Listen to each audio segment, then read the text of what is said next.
Hi,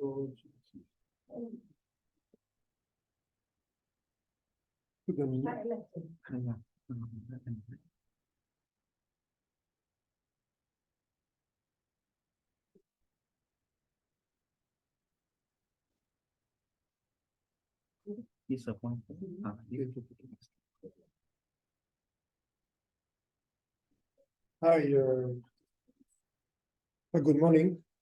I'm Dr. Uday. This is your whole day CME, is it? I was waiting since 8 o'clock. So, first is basically a common pathologist in chest radiographs, okay? And firstly, before reporting a chest radiograph, it is very important for us to scrutinize regarding the projection, the position, the degree of inspiration, the penetration, rotation, and collimation of a chest radiograph. Okay, there's a whole topic about this. Okay, so this is what you must scrutinize first. Is it the chest radiograph? It is basically a diagnostic quality. All right, and we must have a systemic approach. Okay, normally, firstly, we have to analyze the pulmonary fields. We have to evaluate the mediastinum, assess the cardiac silhouette, look at the bony structures, any soft tissue abnormalities, and give a final consideration. And as mentioned just now, just look at the lungs, the mediastinum, hilar, and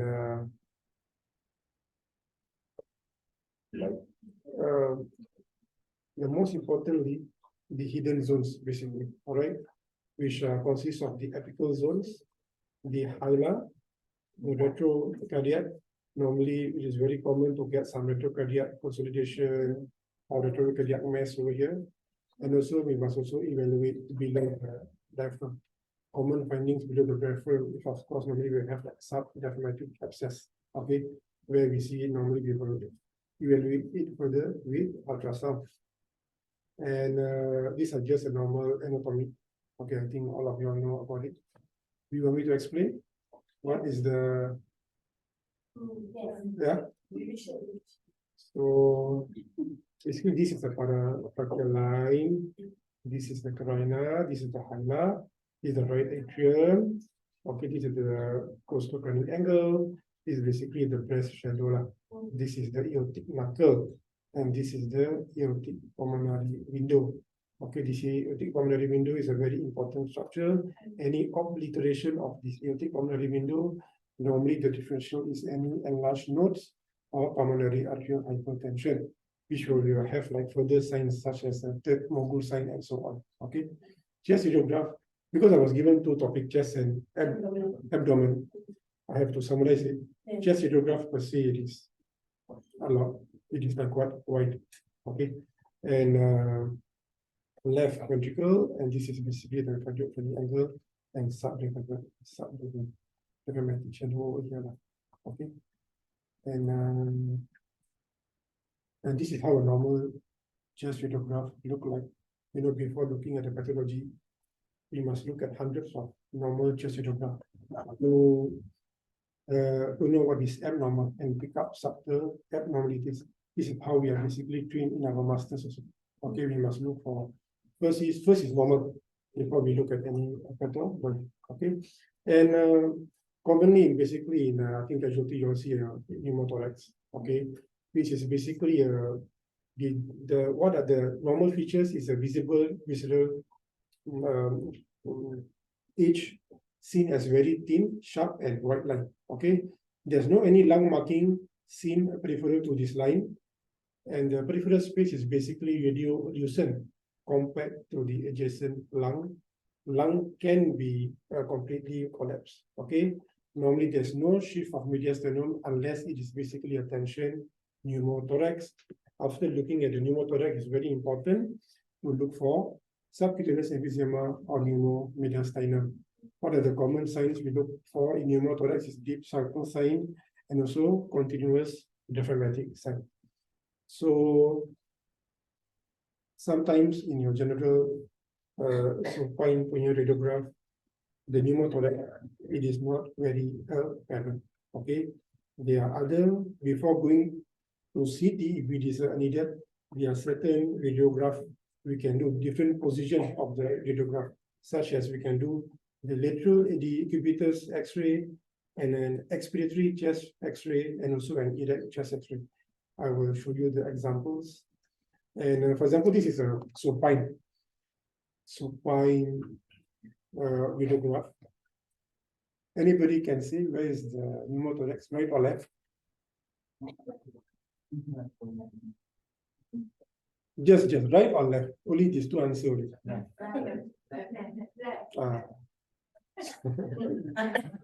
So basically, it is left, like left, as just now, as I explained, is a very, very subtle, thin, visceral floral line. Okay. Above this line, actually, we cannot see any lung marking. So, you know, it is a very, very subtle pneumothorax. This basically can be missed. Okay. So we can further investigate it. You know, we can do an erect position. So what happened in an erect position? The lungs goes more inferiorly, okay, and the air goes more superiorly. It is more apparent. The volume of the pneumothorax, it is the same. But when we do erect, I think this one will need a chest tube insertion, okay. So it will affect your management also. And then other techniques are inspiratory and expiratory, okay. Pneumothoraxes are more apparent in expiratory chest radiograph because of the change of the lung pressure. Okay, in expiration, the lung volume become more smaller and become more denser. Okay, so the pneumothorax it is visualized. Okay, so these are the techniques you all can optimize in acquired casualty. You know, certain subtle one. Of course, like pneumothorax versus like what bulle, normally we will go and do a CT scan. It is like quite difficult. Normally pneumothorax versus bulle, there's a sign, it's called a double wall sign. Sometimes can be seen in the chest. Sometimes it is only apparent in CT scan. Okay. So deep sulcal sign, this sign is basically seen more in ICU patients, where the X-ray is only done in like quite a supine. So when we are supine, the air basically tend to accumulate at the non-dependent part, at the anterior and also at the lateral part. Okay, so giving this impression of a deep sulcal sign. Okay, the deep sulcal sign can be also present in COPD patient. In COPD patient, the lungs are hyperinflated. It like what make a false impression of a deep sulcal sign. Okay, of course, then you must look for any lung marking or what to differentiate COPD and also is it a pneumothorax? Okay, so all right. And normally tension pneumothorax, I think you guys should know what are the associated findings. It is normally the intercostal spaces, as you can see below here, is normally increased. Okay, normally in tension there is a shift of the mediastinum to the other side, and also there is a depression of the hemidiaphragm. Okay, intention pneumothorax, and in pneumothorax you got to also scrutinize the neck. Normally these are the regions where the subcutaneous emphysema. Okay, when you see a subcutaneous emphysema, of course you must look like any underlying cause, any fracture whatsoever. Okay, and also look for pneumomediastinum, any like air which is like what tracking until the mediastinum here. Okay, so if it is not apparent, you can always ask for the CT. Okay, and normally lung collapses. All lung collapses, these are the signs you must look for. Opacities of the affected lobe, any clogging of the vessels and bronchi, the displacement or bowing of the fissures, while the indirect signs are there should be compensatory hyperinflation of the normal lung, displacement of the mediastinal structures towards the affected side, displacement of the ipsi lateral hilum, which will change the shape, and elevation of the ipsi lateral hemidiaphragm, and also crawling of the ribs on the affected side. Because sometimes when we are on call, we receive like a lot of these referrals, like either it is effusion or either it is collapse. So they will force us to do a CT scan. So before doing the CT scan, have to look at this signs first. Is it like a whole like right lung collapse, or is it a pleural effusion? Because both of these findings are different and can be differentiated in a chest radiograph alone. Okay, and basically these are typical signs of right upper lobe collapse, where the density is increased at the upper medial aspect of the right lung. Okay, there's an elevation and a superior bowing of the horizontal fissure, and the right highland also is elevated. The other signs of decreasing of the intercostal spaces and elevation of the right hemidiaphragm, it is not seen in this case now. This is a clear cut right upper lobe collapse. Normally, a very important sign is involved when there is a mass which is basically associated, which is causing the right upper lobe collapse. As you can see, it will give like this golden SS sign. So this is a golden sign. Okay. And next is right middle lobe collapse. Right middle lobe collapse. Basically, the right heart border, it is obscured because of two things. Either it can be due to consolidation, or either can be collapse. It's very important to do a lateral radiograph to confirm your findings. Okay, like you can see, there's a very nice triangular opacity. You see the other indirect signs, as I mentioned just now, cannot be seen. The right hemidiaphragm also is not very, it is elevated. Okay, the intercostal spaces are also like what up is. Okay, so this normally can also be a differential, can be an infection, or either can be a collapse. Okay, but normally you all correlate with clinically. Lateral radiograph would answer your question. Okay, and right lower lobe collapse, these are commonly missed. We must look at the medial side of the lungs. Is basically present as a triangular opacity. Okay, where the apex is basically pointing towards the hilum. The right medial is this is a very important finding. The right medial hemidiaphragm is basically not apparent. So this is right middle collapse. And left upper lobe collapse. Basically, when the left upper lobe collapses, the superior segment of the left lower lobe will go upwards. Okay, it will get interposed between the aortic knuckle and also the left upper lobe, giving rise to this lucency over here, which is called as a Luft fissure sign. Okay, so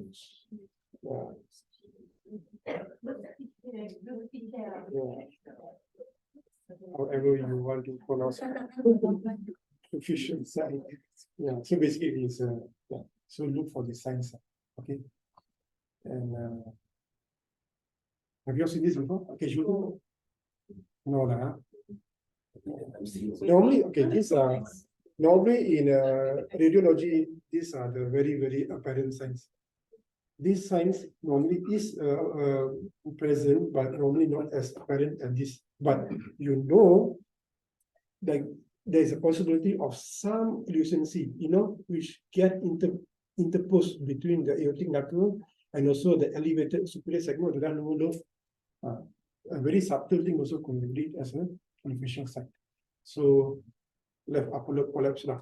Only the left upper lobe collapse. Apart from this, very importantly, you must see that there's basically some ground glass opacity involving the entire left lung. So this side normally cannot be seen always. Normally you see like very hazy opacification. So think about could be a collapse. Yeah. What is the difference between that the lung marking is still right upper lobe. Left upper lobe collapse. And does it look like pneumothorax? No, it doesn't look like a pneumothorax at all, because there is still lung marking present. Oh, okay. Because there's a lung marking. There is still lung marking present. Okay, and normally yeah. So normally pneumothorax, we won't have this kind of like other associated finding of this ground glass opacity, and the superior segment of the left upper lobe is going superiorly. We like quite old. The most important thing is the look at the lung marking. Ada ke tak? And other is as I told lah, this upper lobe collapse can ada macam ground glass opacity. Okay. And left lower lobe collapse. Yeah. I heard before that cell sign is one of the sign for right middle look for that also. Is it true? Yeah, correct. This one represent. Yeah, right middle lobe collapse. Okay. Dapat macam seal juga kan? Lain tu ada banyak, ada beribu. Kalau I dapat satu topik je, I boleh cerita semua side. Nanti sampai pukul 3:30 nanti. So I kena macam dia X-ray ni dia banyak, dia belum cerita sebagai I won't talk about the anterior paraspinal lines, what are the normal common tubes punya position, and these are adult radiograph, pediatrics radiograph, like Sawyer-James syndrome, they all look like that is huge lah, So second session, Dr. Nick, there's other new radiologists. So collapse. So yeah, so okay, collapse. So yang cell sign actually also can be you can describe the left lower lobe collapse also. Okay, it's basically also some triangular opacity. Okay, again we like what do lateral, kita nampak lah macam macam ada triangular opacity dekat left pun. So okay, silhouette sign. This is a very important sign. Okay, this is basically the borders which is formed by different anatomical structures. Okay, it is very important in to localize the disease. Okay, for example, if you see like the right paratracheal stripe, it is not very apparent. Could be some pathology involving the right upper lobe. Okay, keep in mind in this paratracheal stripe and all these lines are normally is not easily seen. Okay, and for example, second is we can see the aortic arch. Aortic arch cannot be seen. We could suspect the left upper lobe could be some lymph node, could be some infection or like that, or could be a mass. Okay. So silhouette sign, if you mention like presence of silhouette sign, means like maybe presence of some opacity obscuring any of the common cardiac silhouette. Okay, so it's very important for you all to understand this. And normally, how do we differentiate consolidation and interstitial opacities? As you all know, like normally when the alveoli, normally they are like what filled with air, it is basically filled with like what pus or hemorrhage or other material, it will present like a very homogeneous opacity, macam ini. Consolidation, typically it will appear dia akan ada air bronchogram. The air bronchogram, it is basically formed by this terminal bronchial yang ada air. Okay. So normally this just not a fluid or solid alveoli. Okay, when you have a look at this, don't get afraid. This is basically opacity scan. There are only two: consolidation or interstitial. Okay, interstitial it is wide. Okay, it can be interstitial lung disease. It could be edema. It could be infectious diseases. This one we all must correlate clinically. Okay. And like what this is basically diffuse reticular interstitial opacities. If we in radio we see this radiograph and a clinical history provided by a casualty is cough, nothing else. These are the three differential we would like what okay, and so a little bit about primary TB. Normally it appears as consolidation. It is in any lobe, okay, but most commonly lower lobe and middle lobe, the pleural side, okay, can also present as medullary opacity, lymph node, and pleural effusion. The importance of TB can, if you over here, we can just see some consolidation. We don't see like a rounded opacity and keeping the lymph node. Lymph node and consolidation is very, very suggestive for TB. Okay, it is memang you have to think about TB lah. Especially TB because the TB have lymphocytic punya infiltration first. Lymph node is very, very better. In a PITS, it is different lah. PITS we get like what gone focus, we get a gone complex, and also we get like what lymph nodes. Okay, and the opacity it is very, very patchy in PITS. Okay, and post primary normally we will have this consolidation and at the upper and apical zones normally. Okay, it is normally associated with cavitation, and also in this case kita nampak macam proctasis keeping like chronic lung changes. Okay, normally the equation of the TB, the infection is much more florid and like quite severe in like what adult patients. So that's why we get cavitation in cases with reactivation of TB. All right, and this is medullary TB. It happens because of hematogenous spread of TB. The differential of medullary nodules, these nodules like this, it is actually not only medullary TB. It can be histoplasmosis. It can be medullary metastasis. It can be sarcoidosis. Sarcoidosis is not very, very. We don't have it in our country. Ours is first like what is important. But also you must investigate that. Would be medullary mets or histoplasmosis. And also boleh jadi this kind of okay. So a little bit about pulmonary edema, which are normally divided in like what 4 stages. It can be normal when the pressure is not above certain level. Normally we have like upper lobe diversions, we have like septal lines, and also we have alveolar edema and pleural effusion. The typical findings as like this curly B, like this small incomplete reticulation, which one we look at the periphery, which is in keeping with curly B lines and keeping with pulmonary edema. Okay, this and second stage we will get this like this reticular opacity, which is like branching towards the upper zones. Okay, so these are basically upper lobe diversion. Normally it is associated with the left heart border, is basically the left atrium, it is enlarged. Okay, left border enlarged. The other side we must look at the radiograph is a third mobile side.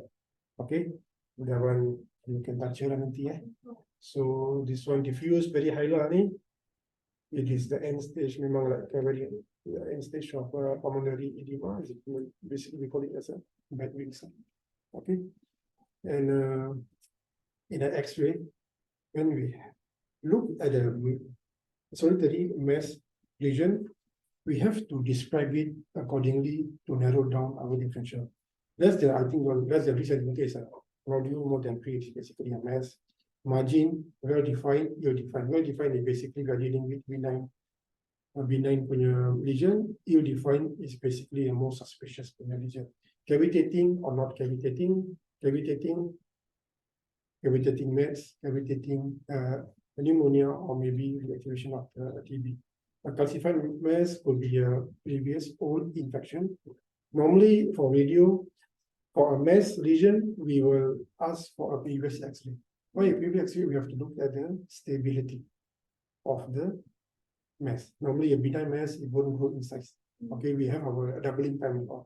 We just say we do another chest radiograph, the mass is increased, then we will follow up with a CT scan. CT scan, we will use flashing of guidelines to further evaluate the mass.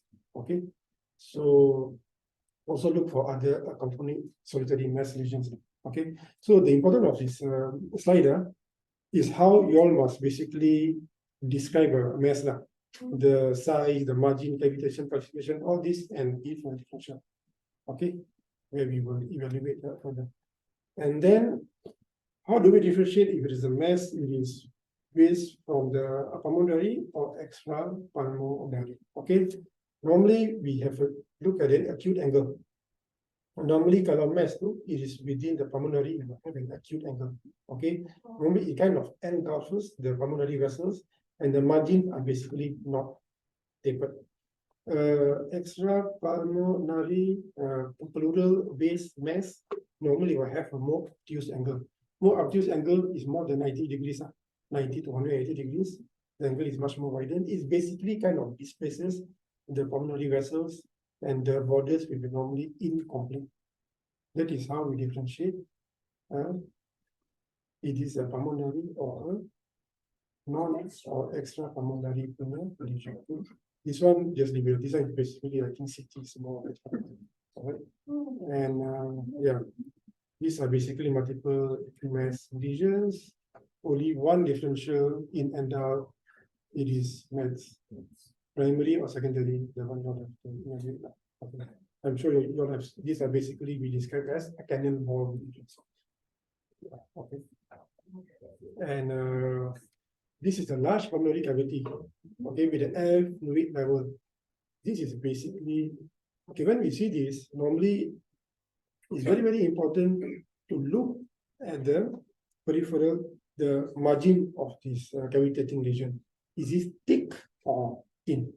Thick lebih kepada infection, thin lebih kepada malignancy. Okay, dan irregularity dia lebih kepada dia boleh jadi dua lah, boleh mungkin infection ataupun underlying malignancy.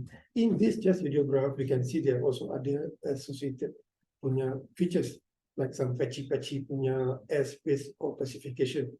Okay, and so this one it is more towards an abscess. We cannot differentiate with a cavitating pneumonia. Okay, so it either can be a cavitating pneumonia or either could be an abscess. Right? So yeah. Okay.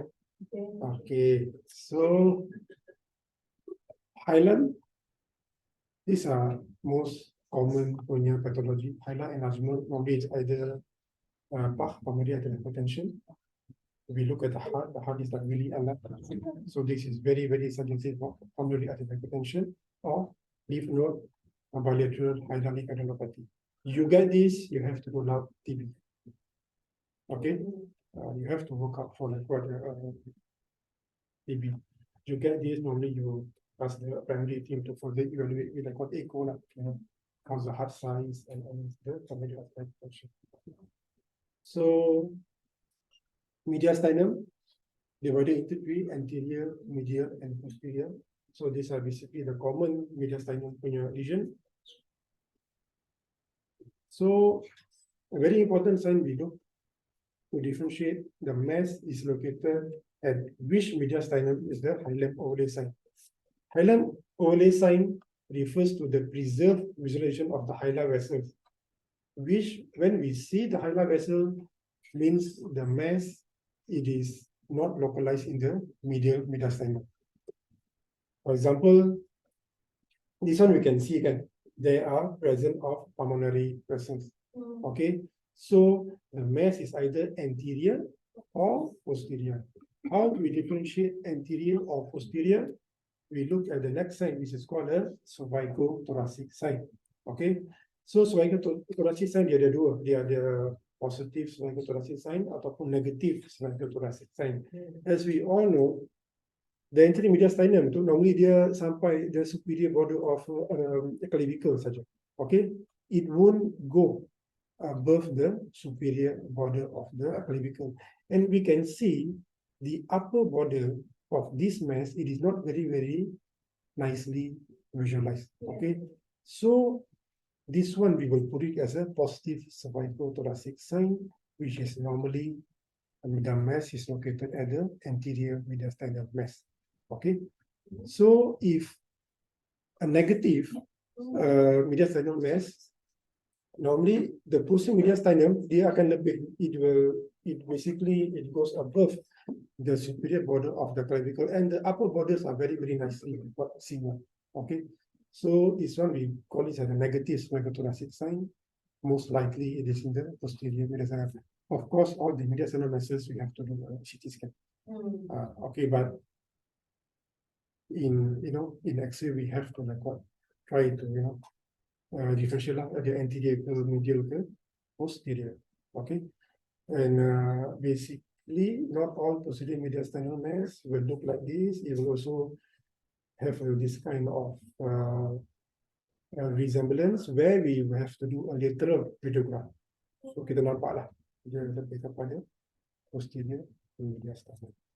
Okay, and a pleural effusion, I think you guys all know, normally the sign is a crescent sign. Okay, so this is right-sided pleural effusion. Normally it is cannot be differentiated with collapse consolidation. Okay, normally kalau collapse consolidation pun dia punya right lung volume tu akan reduce. How we get over here? So here it is very suggestive of effusion is because we have this crescent sign. Okay, so over here we have this air fluid level over here. When you see this, look very hard for hydropneumothorax. Okay, and then yeah, this is a massive pleural effusion.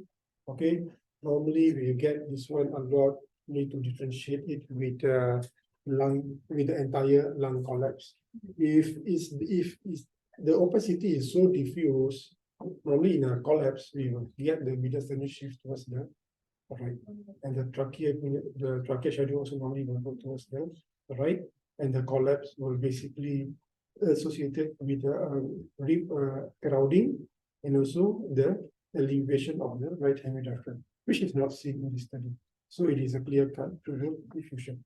Okay, we don't have to proceed with the CT thorax for this year. What's the difference between that SSP of pleural effusion and also the right lung mass, the whole lung, the mass? The whole lung ada mass. Normally if the whole normally kalau macam the whole length ada mass, normally the mediastinum will be shifted towards the left side. Okay, because it is no, this is there is no shifting of the mediastinum. The mediastinum it is in a normal position. Okay, But the trachea shifted. the trachea, I wouldn't say this is because the patient is maybe slightly rotated. If you are dealing with a large, normally a mass would appear like this lah. Normally it have you seen a mass like completely opacified the lung? And normally it is normally it should be associated with mediastinal shift towards the left. The trachea borders all should be shifted to the left. Okay. The lung CT. Yeah, the lung mass. Okay. Sometimes it can get a bit difficult. So normally, if this kind of scenarios, we will listen to the primary team. If you all memang think if it is not a pleural effusion, normally we will just do CT scan. Okay. Yeah, we will do a CT scan because sometimes the common findings they are also masses I have seen, the large chest X-ray masses which comes without a mediastinal shift. So that could be a bit tricky. The one we will evaluate the clinical history. If we are also not, because we should only don't have to put a chest tube, isn't it? You all can put a chest tube in a mass. So yeah, so kita akan evaluate further. Tapi bukan time on call lah. Because actually, that kind of CSSP, we have that kind of CSSP patient among magazine of CA. It's a young lady, actually my friend's sister. So she had lung CA, and then presented with this year with SpO2 60, 70, and then with that kind of lung mass. So the primary team request for test two. Oh, then, We didn't do it oh, because we did ultrasound. There's no fluorescence. yeah. So, but of course, they are based on the SSP. So I cannot explain based on the test that you can say how to differentiate the fluorescence and Normally, there can also be, like, if there is a pleural effusion, they must have a cause normally, either due to trauma, either due to infection, or either due to a underlying malignancy. Okay, it can be a diffuse pleural effusion obscuring the lung mass. Also, it is difficult to record see. First line, of course, we will do an ultrasound first lah. Kita tengok macam ada ke tak effusion ke tu. Sampai ultrasound also can be like what sometimes. So kita proceed ke CT scan. But I think the take home message here is like, we will normally listen to the primary team. If you all are not comfortable for whatsoever reasons you all think it is not effusion, we will think about it and we will offer further investigation. First line of this is of course ultrasound. Okay, we also won't take a risk straight away put in a chest tube and later other complication again. Normally we see this kind of diffuse elongated calcification. They are normally pleural based punya pathology. Okay, we have to rule out any pleural tumors, any pleural calcification, or any pleural fibrosis. The importance of this X-ray is you guys could recognize the pattern of pleural based tumor. All right, okay, and normally we will get like a unilateral nuisance or opaque lung. Further should be evaluated by the technique. Sometimes rotation also can lead to nuisance or opaque lung. Okay, we have to evaluate the chest wall, the muscle, and the breast, and we look at the mediastinum. Is there other factors such as effusion, pneumonia, or collapse? For example, in this case, the patient is like very rotated. Okay, which side the patient is rotated, normally the lung will be more lucent. These are physics lah. Okay, so basically the lung appear lucent here. Normally it can be mistaken as a pneumothorax, or it could mimic a mediastinal shift. See this. If it is indicated, ask to repeat the next ray. Get a proper one, okay? And in this case, the left lung, it is more lucent. The right, it is more opaque. The right is basically normal here, okay? Normally, in this case, there is a congenital absence of the pec major and pec minor muscle, okay? So there's no rotation. Rotation, it is not the causative factor of the lucency over the left lung. All right. Then other is basically mastectomy lah, which normally we see the right breast shadow. It is a pattern here. The left breast shadow is not, so the lung over here will be a little bit more lucent. All right. And evaluate the bone region, the fractures, dislocation, and also the bone tumors. Okay. Normally anterior. I want to ask this lah. Maybe going enough time. Anterior shoulder dislocation normally will go towards the body, and it will be overlapped with the abdominal bone. Okay. Posterior shoulder dislocation normally goes away from the body, and normally will have a classical light bulb sign. Okay.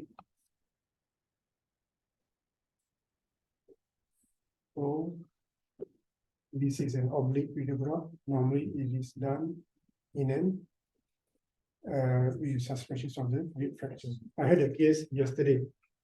Then it was a suspicious left 7 rib fracture. Did an AP, not very apparent. Did an oblique, also not very apparent. One of the junior MO, we've done a CT thorax for this case. CT thorax was basically seen in a non-bone window setting on non-bone window scan. So it was also nampak normal. So I was in charge for reporting yesterday, so this case got to me. It was reported as normal all the way. So when I asked the radiographer to send the bone window, and because the bone we do with high canal, okay, it is more high resolution. There was not only a 7 rib fracture, there was a 5th and 6th rib fracture also. Okay, so why I'm telling you guys this story, if just say like you all see like the X-ray we have reported normal, but clinically there is still pain, you all got to tell to us, you know, because this patient was still having pain. He was still having pain and memang high impact injury. In motorbike versus kalau ada silap. X-rays cannot be seen the AP oblique if you go to the CT. CT we cannot see at the CT abdominal near windows. You have to look at the bone window. Right? And we saved the last. We saved the best for the last slide. Anyone can quote them? What lesions? Is there anything you all can see? Huh? Itu tak boleh cakap lah. Because this one goes to my first slide, like how to evaluate a chest radiograph. You know how you must systematically evaluate a chest radiograph.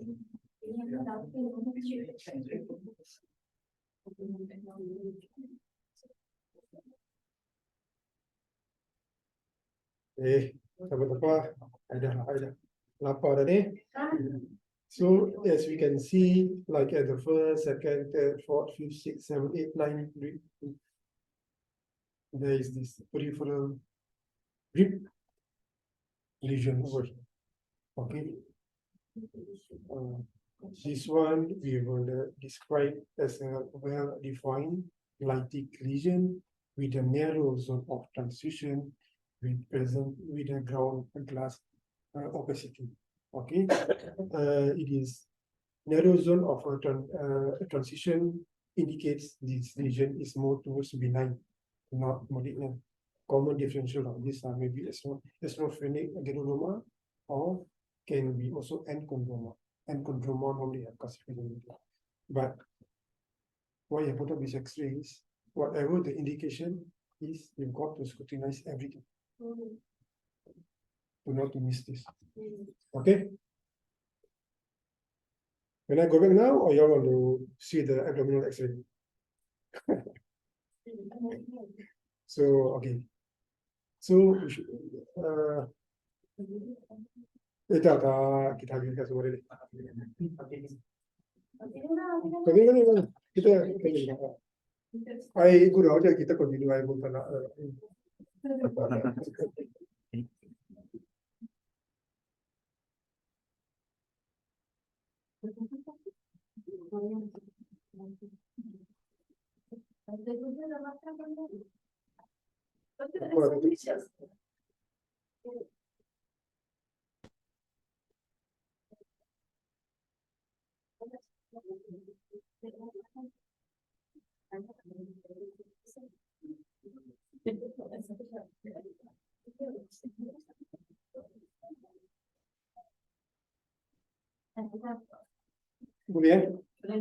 Boleh continue. Okay. So next topic is acute abdominal imaging. So what are these abdominal punya cases are normally casualty gets, and what you guys must know, and what are the findings which I'm going to tell, which might help in your daily day-to-day. Okay, normally, as you guys know, when we do an abdominal radiograph, the systems are involved with the GI system, the renal and urinary system, and also the reproductive system of the male and female, which must all be evaluated systematically. Okay, and these are just a normal abdominal radiograph. Okay, so these are just a normal anatomy. I just start out with the normal anatomy first. The 11 rib, the vertebral body, the gas in the stomach, all these gas in the stomach, gas in the colon, and also in the transverse colon. You guys have to know what is the normal pattern. Absence of these gases or opacity of this bowel gas can describe a lot of underlying punya pathology. Okay, so again, it's very important to look at many normal punya abdominal radiograph lah. Okay, this one I will just go like these are basically just a normal punya anatomy lah. Okay, so as margin normally kalau kita ada underlying abdominal abscess, the most common finding kita punya psoas punya margin ni is normally obscured one. Okay, so things like that. And abdominal radiograph we can do in supine, erect, and also lateral decubitus position. Okay, and the systemic review of looking at the abdominal radiograph, we must evaluate the air. Okay, where is the normal position of a bowel air? Okay, the position of the bowel, the size, if there is any wall thickness or not. Okay, we look at the dense structures, you know, any calcifications or any bones or what, you know. Look at the organs and look at the soft tissue, look at the external objects, and also look at the artifacts. Okay, this is a normal supine abdominal X-ray in a neonate. Okay, we call this as a normal mosaic appearance. The normal polygonal shape of the bowels are preserved. Abnormal, then this you guys have to scrutinize. Okay, yeah. So as I say lah, first is normal. Have to see plenty of like what normal. In radio masters, our first year starts with this. First, we are exposed to normal things. Then we like what slowly go to a pathology. All right, and this is a normal X-ray in an adult. Okay. So I assume these are the most common cases you guys get in ED. The first top three are basically non-specific abdominal pains, appendicitis, or biliary tract related disease, and also small bowel obstructions. Okay, and let's start.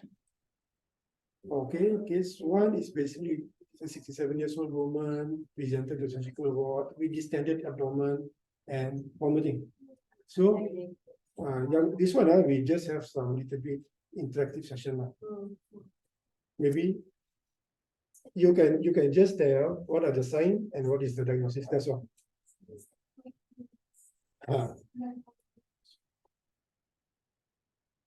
Sorry.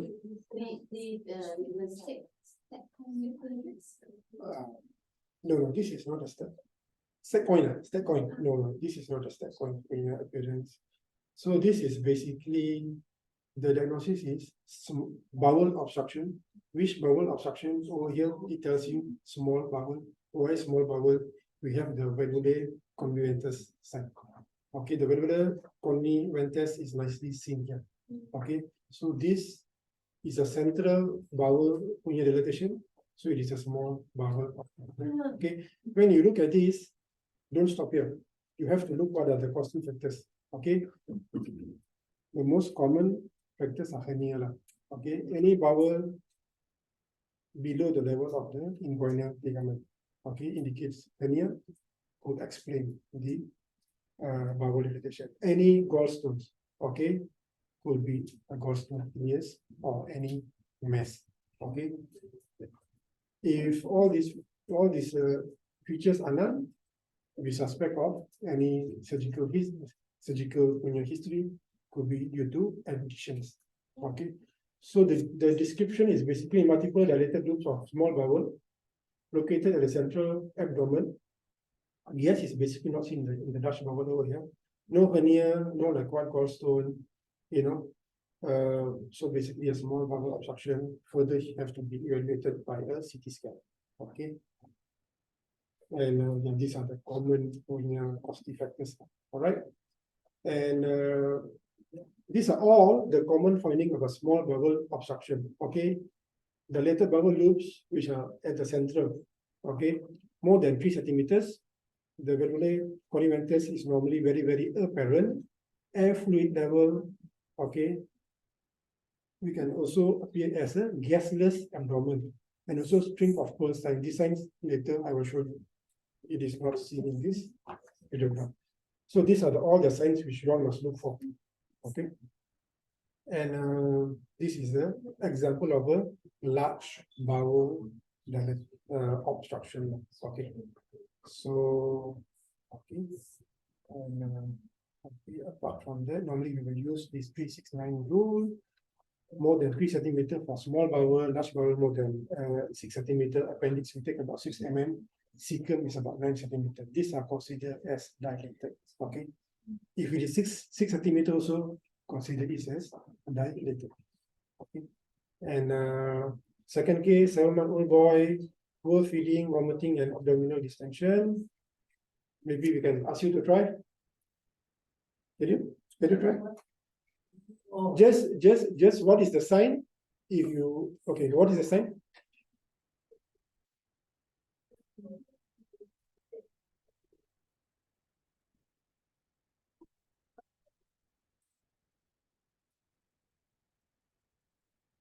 Okay, this sign is a paucity of gas.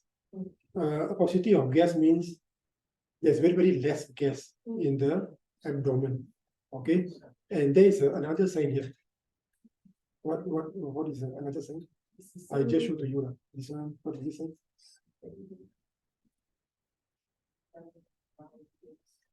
These are basically air fluid level. These are commonly how a child will present when they have a bowel obstruction. We don't get the valvular collimator sign whatsoever. Okay, the bowel gas will be very, very like lesser, and and we will have this air fluid level. This indicates bowel obstruction also in schizophrenia cases. All right. And normally a gasless abdomen, I know that was a gasless abdomen. Also refers to bowel obstruction. Normally it is a high obstruction. Gastric outlet, small bowel, or ischemic bowel also can present with all this. Okay. And normally when we evaluate the abdominal radiograph, we are looking at the bowels. We have to look at the distribution of the gas.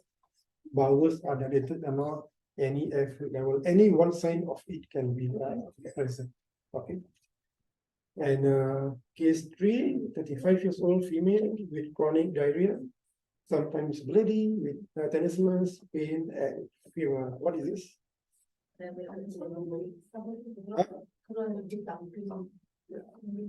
Good, huh? So this is tongue printing sign. So tongue printing sign indicates.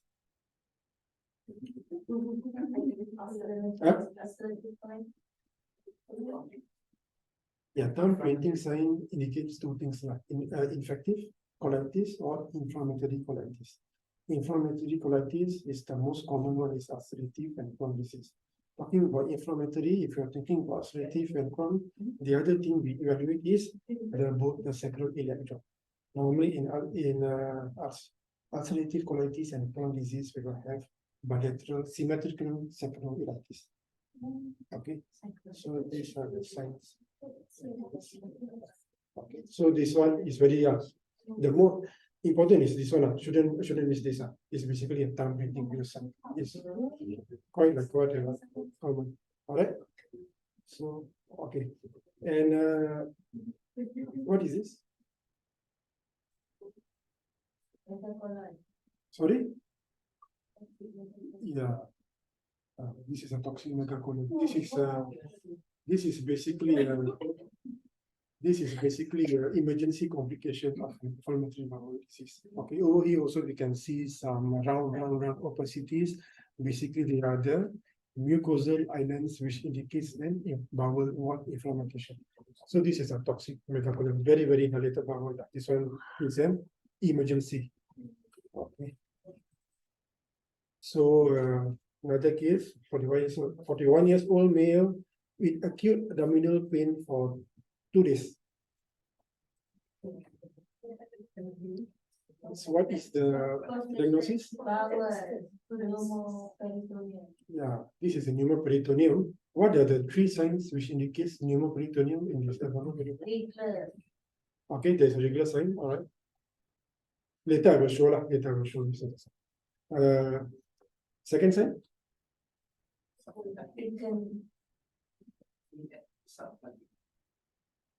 This particular sign we call as continuous diaphragm sign.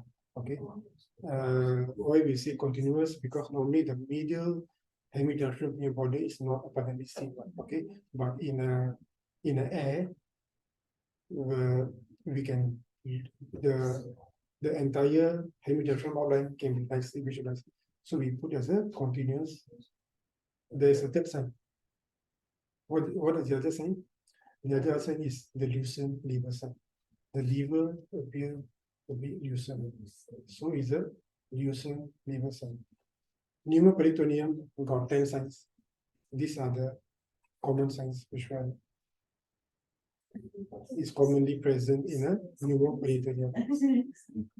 Again, if it is not apparent, we can do a lateral decubitus radiograph, okay, to confirm our findings. Okay, so okay, you all could get the sign. Ringular sign basically present of a free air inside or outside the bowel wall. Okay, and ambil gambar.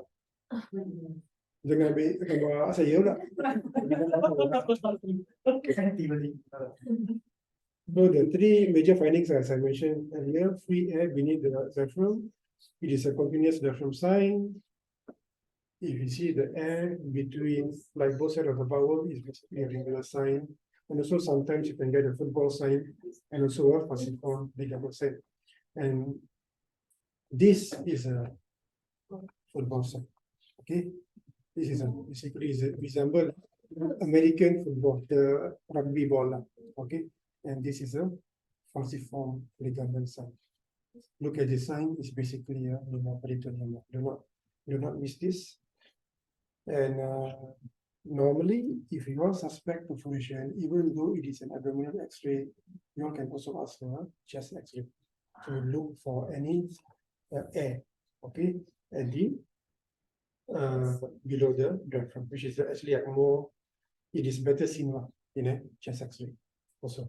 Okay, so normally there are also like this normal punya. Like this outline, it is formed by basically the right peritoneal fat. This is basically a normal peritoneal fat and abdominal wall fat.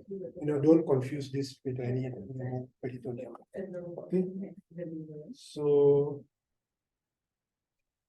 26-year-old male with pill in the right iliac fossa for 1 day. Just say you do like an abdominal radiograph. You look at this calcified deposit. Sorry, it is basically when we call it okay, which appendiculitis. So normally it is suggestive of appendicitis.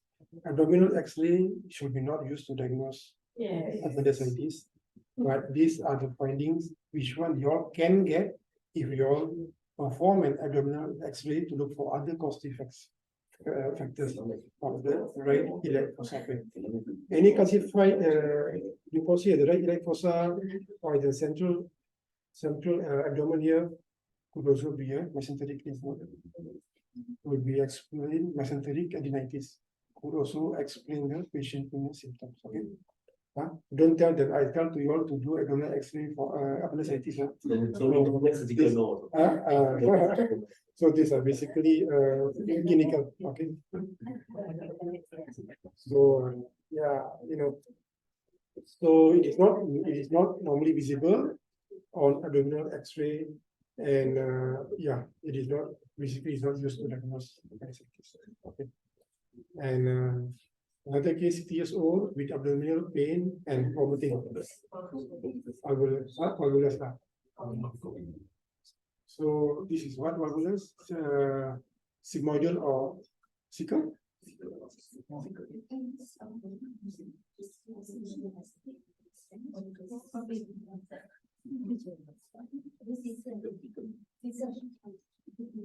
No, this is not a second model. You all have mentioned this coffee bean sign, and coffee bean sign is sigmoidal valvulus. Okay, so yeah, it's okay. I will tell you how to what okay. So basically, valvulus, okay, is basically twisting of loop of intestine around this mesenteric attachment site. Most commonly is only two, sigmoidal and cecum. Okay, rarely stomach. Stomach also got stomach is basically organoaxial and mesenteric axial. There's another topic lah. Okay, so cecal valvulus. So valvulus basically abdomen, sigmoidal and also cecum. All right, and normally sigmoidal valvulus, it is basically an inverted U shape. Okay, normally it is associated with loss of normal obstruction of the large bowel. Coffee bean sign, which is formed by the midline crease corresponding to the mesenteric root in a very greatly distended punya sigmoidal valve. Okay, so this is a very apparent sign for sigmoidal valvulus. Okay, so basically this is cecal valvulus.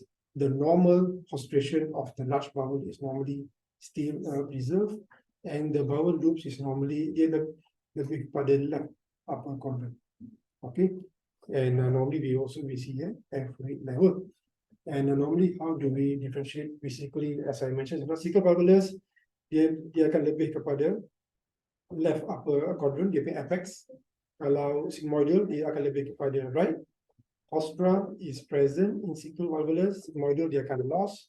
Coffee bean sign is a very important sign in cecal valvulus. Obstruction, dia small bowel obstruction. Kalau sigmoidal dia akan pulmonary. Okay, every level normally akan nampak satu je lah normally lah. Kalau dekat sigmoidal kita akan nampak a few. Alright, so 13 years they old child with bilious vomiting and the patient is unwell. Ini dah malas tanya lah. So this is basically a double bubble sign. Nampak double bubble sign. What is the next punya investigation? Probably we have to ask. Probably we have to investigate by upper GI study, a fundoscopic study. Okay, there are a lot of causes. Yeah. Nampak kan? I think this one definitely no. Huh? And okay, 46 years old, with history of alcohol abuse, with 3 days of severe upper abdominal pain, vomiting, and subjective fluids. This one, if anybody can tell, I will be really impressed. What is the sign? And after knowing the sign, what is the provisional diagnosis? No, we will never be able to diagnose the colon cancer in X-ray. Huh? Yeah, of course, I don't know differently because the history is totally there. Yeah, this is basically a very dilated centimeter transverse loop, and we can see the bowel gas is only confined to the transverse colon. We cannot see any gas after the splenic fracture. So this is called a colon cutoff sign. Okay, colon cutoff sign normally it is apparent in acute pancreatitis. Again, pancreatitis is a clinical diagnosis. Sometimes if you look at this kind of appearance, this kind of signs, so this colon cutoff sign can be indicative of acute pancreatitis. What happened is when basically the infection from the pancreas, it goes towards the phrenic colic ligament, which is located at the splenic fracture, which is attached to the colon, which results in the mechanical narrowing, just like what causing this colonic cutoff sign. All right. And 7 months old baby with abdominal abdominal distension, and poor feeding. So this one I've already told to you lah. Already showed to you crescent sign. So this one is indicative of this is common. This one common. We in radio, if we get this kind of request, we look at the abdominal radiograph. This sign is normally very pattern one. So what is that? This one? Normally this one we can see in intas. Okay, intas. This crescent sign. You see, intas causes bowel obstruction also. So there is a paucity of the bowel gas here also. The bowel gas is like what lesser. Okay. Plus with this crescent sign. Okay. We raise the suspicious of an intas. Okay, so normally, basically the soft tissue mass surrounded by a presence of a gas. Okay, with evidence of a distant small bowel obstruction. Okay, we can also have pneumoperitoneum. Okay, when you all get any case of intas, if you all happen to do an abdominal X-ray, also look for pneumoperitoneum. Okay, normally it happens in intas. Case 10, day 12, premature unit for feeding abdominal distension. What is it? What is the sign?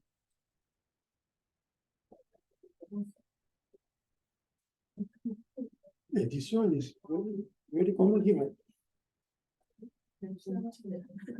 Huh? So basically, this free air at the bowel wall in elongated. So these are pneumatosis intestinalis, which indicates only necrotizing enterocolitis. All right. So NEC, these are very important on your slide. Apart from that, dilated loops of bowel in an infant with projectile vomiting, villus vomiting. Also, dilated bowel, loops of bowel, thickened bowel wall, fixed and dilated loop. Because NEC can we do like serial radiographer. So we have to look for all these signs. Absence of bowel gas. The common signs are of course this pneumatosis intestinalis is basically because of the bacteria releasing gas. Okay, so it gets stuck in the intestinal wall. Okay, and we have to look for the abdominal free air. We look at the portal venous gases, and also we look at the ascites, which is basically a late finding. Okay, normally, normally is basically a bubbly gas pattern. Intramural gas in keeping with NEC, and we have to look for pneumoperitoneum in an NEC patient is very important, and this is the linear branching tubular lucencies, which is the portal venous gas. The gases from the intestine enter the portal venous system. You will get this linear branching pattern. Why these signs are very important? It will help us to stage NEC. Okay, which will differ in the surgical management. Surgical people send us the abdominal radiograph. We have to tell them this finding, which one if they can't see, it will alter their management. Okay. So 70-year-old patient with abdominal pain, many symptoms, and with reduced body weight. What is the finding?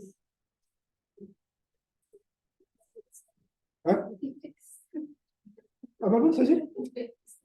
Kita tahu.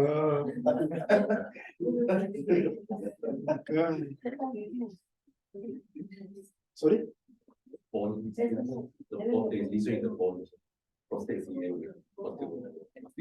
Yeah, so this is the meds. It is basically diffuse sclerosis involving the spine and bilateral iliac bones, and also the bilateral femur. So metastasis, there are two types, sclerotic and lytic. Sclerotic in male is prostate, female is breast. Lytic, there's a huge differential. Okay. This one?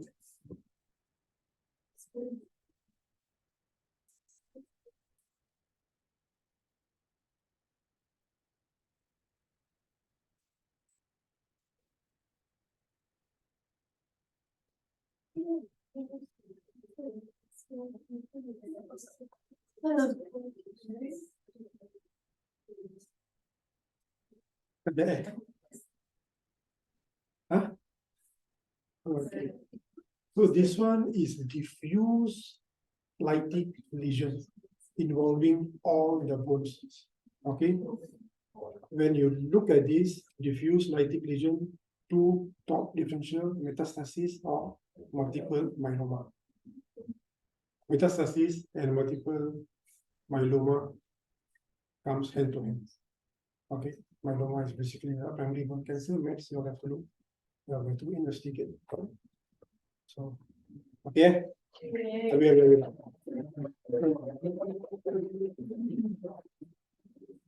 Okay, thank you. Oh, kemudian juga ada rendah hati sikit lah juga ada It's a very small. It's okay, it's okay. Thank you very much. Thank you. You're welcome to my job. It's done. I can take care.